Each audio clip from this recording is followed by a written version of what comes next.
Welcome to Deep Thought, the real spiritual masters. You know what? I'm gonna share something. Like on my regular channel, I talked about fathers. This dude who's a real good father that I know, right? And what he's doing. But this dude also kind of has his own ministry. Now he doesn't go to church. He don't like being bothered with ministers. But he's probably the most spiritual person I know. Because I peep him. Now, this dude, he doesn't have a pulpit. He's not a rich guy. And he's been a part of that street life. Because dude is walking around. In fact, he's about to get an operation because he's been walking around for years with some buckshot in his knees. Despite all that, this is a person who's in his not only in his children's life strong, but he helps out people. He counsels a lot of people. And people like him, or you might have that woman, and she's in the worst hood, she can be in the worst hood. But everybody loves and respects her. Even the thugs and stuff will do stuff for her and protect her and even get her groceries or something like that. Or you get, sometimes if you go into prisons, I don't care which prison it is. It's like, especially, I'm not sure about the women's prisons, but I know in men's prisons, you always have that one spiritual guy. That one guy, they might have did some stuff wrong. But then they in there, they real spiritual. Everybody looks to them for leadership. Even the gang people in the prisons look to them. And they, it's kind of and when I say spiritual, it's not a formal thing where somebody's went to divinity school or they did some priesthood training or whatever it is for different faith traditions. You may have somebody who's just living life. One thing I say, regardless of how you choose to worship the creator, I'll just say the creator, and whether you want to use God or, the great pumpkin, all right? There's always those people, they're not on TV.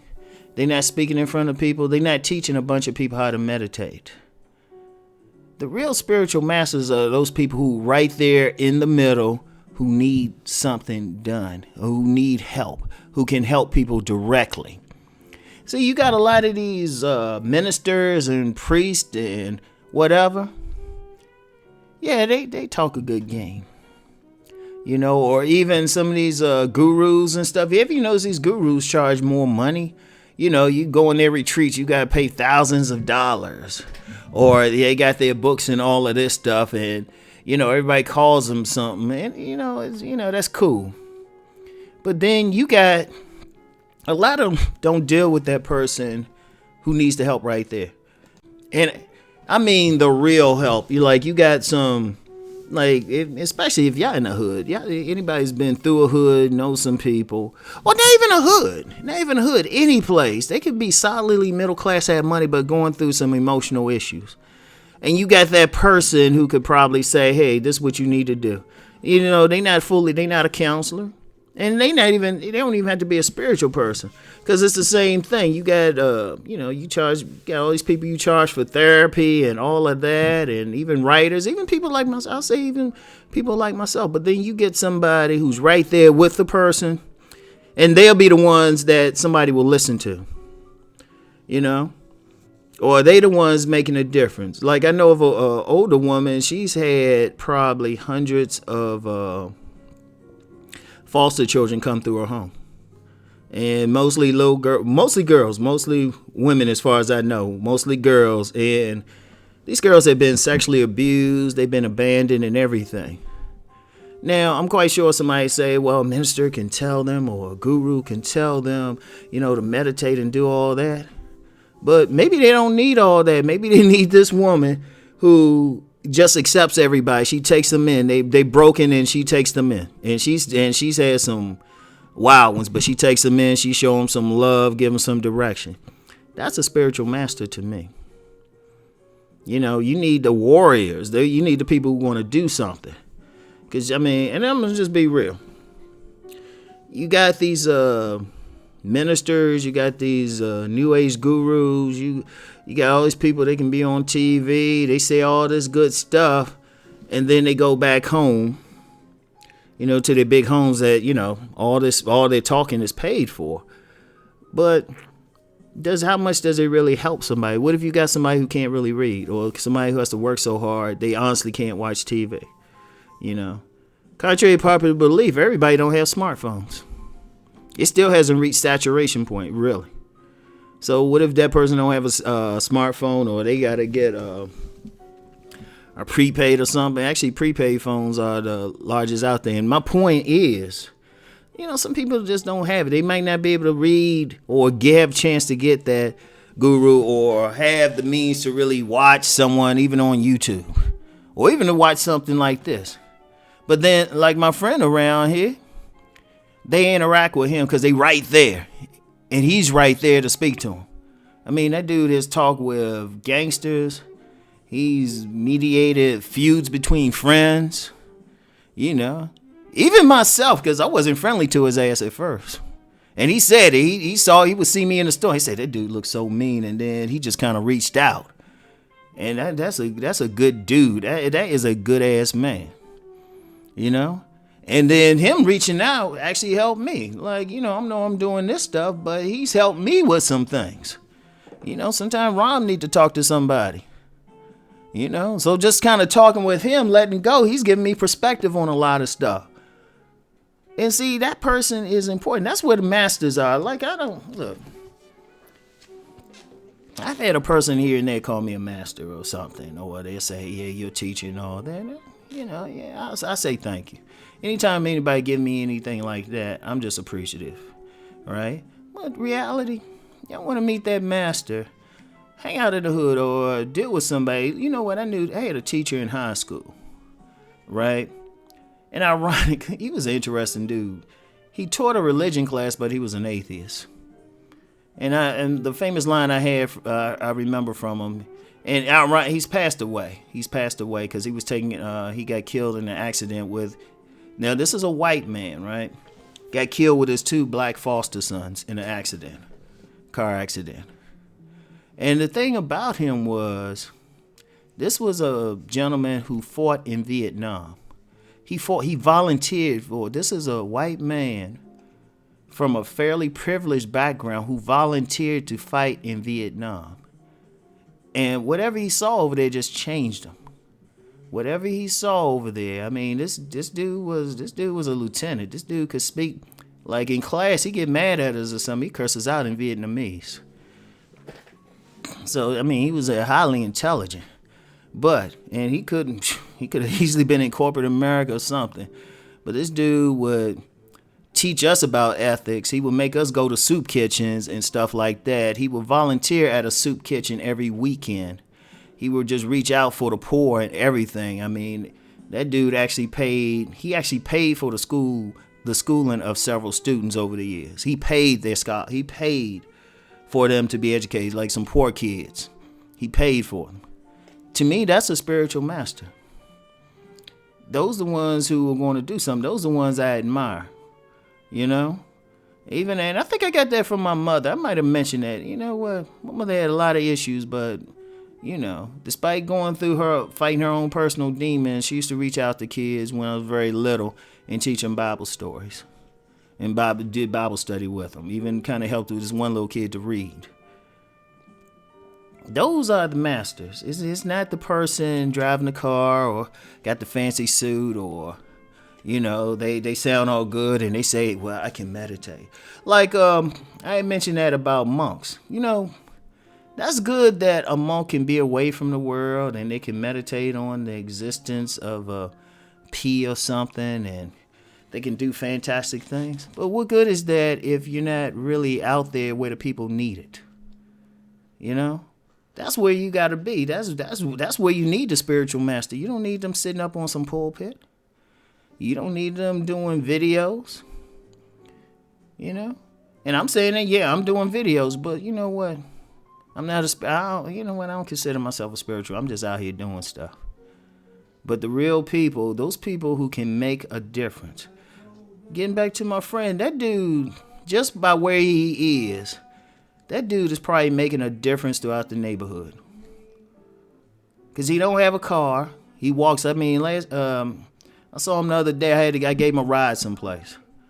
And he actually gave me some counseling. Listen to what I'm saying. He gave me some counseling. So, you know, you got some, they might not, they not going to get on YouTube. You know what? They probably ain't going to write a book. But what they've done to help people, to make a difference, to help people spiritually, you know, they are that woman who's like opening her house up to troubled children. You know, they are that guy who, you know, I knew one guy, even though he worked 2 jobs, he still found a way to purchase computers and get computers for kids in a impoverished neighborhood. You know, it's that person who they're going to take their time and feed the homeless. You know, those are the real spiritual masters. Those are people to learn from. Yeah, even what y'all hear from me, yeah, I can throw out some stuff, but y'all want to really see somebody? Y'all want to see somebody really in action? Go out there, find that person. Go to a soup kitchen. You know, go to a soup kitchen or go through the neighborhood. Just go through any neighborhood and look for, you know, that person that even the bad kids in the neighborhood have reverence for, who respect for. You know, look for that guy who, you know what, he might be a little gruff or something like that, but he could walk up to anybody and like straighten them up. You know, look for maybe that football coach or little league coach or something like that, who they taking out their time to not only show like young boys how to play a sport, but also being a father figure to them. Now, I've known plenty of dudes like that. You know, they could be on a job. You know, that person who can bring peace. And see, sometimes with them, you know, they've gone through the same things. See, people have this idea that that person who has the wisdom and done all this stuff has, you know, just had this charmed life. They were almost born that way. No, some of the best spiritual masters, the real spiritual masters, you talk to them, you find out they got a criminal past. Or they did some scuzzy stuff in their past. You know, did some terrible things. But, you know, as the saying goes, every saint has a past, every sinner has a future. So I want y'all to think about those things, okay?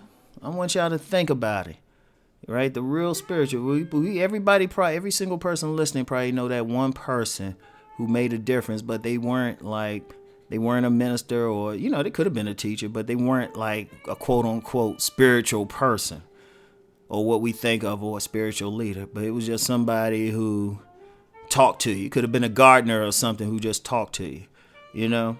I remember, you know, I got so many stories of guys like that or men and women like that. I remember one of the women who helped really was a mother figure to me. To be honest, she was a type, I'll just say she knew how to work men. I think she could have been a gold digger or something, but she's probably one of the more matronly or helpful people to tell you just some real stuff to keep you out of trouble. You know, if you look at, I mean, seriously. And, you know, that's kind of a wisdom there from whatever term you want to use for the creator. How can you really help people if you haven't gone through it yourself? See, when you talk about healers or people who do it, they usually been through it. Like, you get former gang members, those are the ones that present gang members will listen to. Those are the ones who keep a lot of kids, the ones who've been through it. They can tell you, hold up, this ain't the way to go. I've been there, the OGs. They can talk to them. That person who's done all the dirty stuff in relationships, they can come back and say, hold up, you can't do this. You don't do this. Already been through it. And you know what? A lot of, believe it or not, those people are born in those situations for that reason. Because they're diamonds. If you throw a diamond in a box full of glass, the diamond isn't bothered. It's the glass that get cut. So you got people born in those some of the worst situations, but because they can inspire other people. I know someone now, I know a young lady, one of the sweetest people, one of the best spirits I've ever seen on a human being. Because with her past, she had every reason to be bitter, mean, evil, every reason. This is somebody who had been sexually abused several times since they were 3 years old. And it was one incident she told me about that just brought tears to my eyes. I don't cry easily. It brought tears. She told me one incident, sexual incident. I was like, damn. I'm tearing up a little bit thinking about it. I said, no human being should have to go through it. And despite everything she went through, she is one of the most positive people, trying to help everybody, nice to everybody, just doing her best, just positive. It was like, no matter what. I mean, this is a woman who several men have tried to take advantage of, have taken advantage of. Yet she will still treat every single man she encounters with some dignity. She's the type who will give a nice guy, she at least give him the time of day and be kind to him. And she has just extended kindness to her. And I mean, I don't know if I can finish this just thinking about it, but she's one of the sweetest people. See, I can contact her now and stuff, So, anyway, those are the spiritual masters. So, that's it for today. And I'll talk to you later. Peace.